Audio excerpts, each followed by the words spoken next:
সামনেই আমার কিছু বিয়ে বাড়ি আছে, তাই আজকে আমি এসেছিলাম নিজের জন্য কিছু গোল্ড প্লেটেড জুয়েলারি শপিং করতে।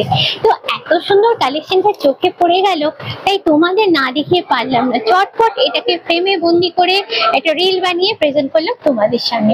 দুর্দান্ত কালেকশনটা পুরোটাই দেখতে পাচ্ছ চাটাই হাড়ের উপরে আছে, একদম গর্জাস লুকের উপরে আছে। এটার অনেকগুলো নাম আছে, এটাকে হাঁসুলি প্যাটার্নের হারও বলে। তো যাই হোক, নাম যাই হোক, দেখতে কিন্তু জবরদস্ত। তার সঙ্গে তোমরা পেয়ে যাচ্ছ দুটো ম্যাচিং ইয়ারিং, সেটা টপস এর উপরে আছে। পুরো গলা ভরাট করা একটা ডিজাইন, এটা অকেশন পারপাস তো পরতেই পারো। আর সামনে যাদের বিয়ে আছে তারা যদি মনে করো এই রকমের একটা হাঁসুল প্যাটার্নের হার নেবে, তারাও কিন্তু নিতে পারো। দেখতে কিন্তু দুর্দান্ত, এক কথায় জাস্ট জবরদস্ত, অনবদ্য। দামটা বলি 4,990 টাকা এটার দাম। এর উপরে পেয়ে যাচ্ছ 20% ডিসকাউন্ট। আর এই সুন্দর কালেকশনটি যদি তোমাদের পছন্দ হয়, যদি নিতে ইচ্ছা হয়, তোমাদের চটপট চলে আসতে হবে কলেজ স্ট্রিট, বর্ণপরিচয় মার্কেট, চয়নিকা।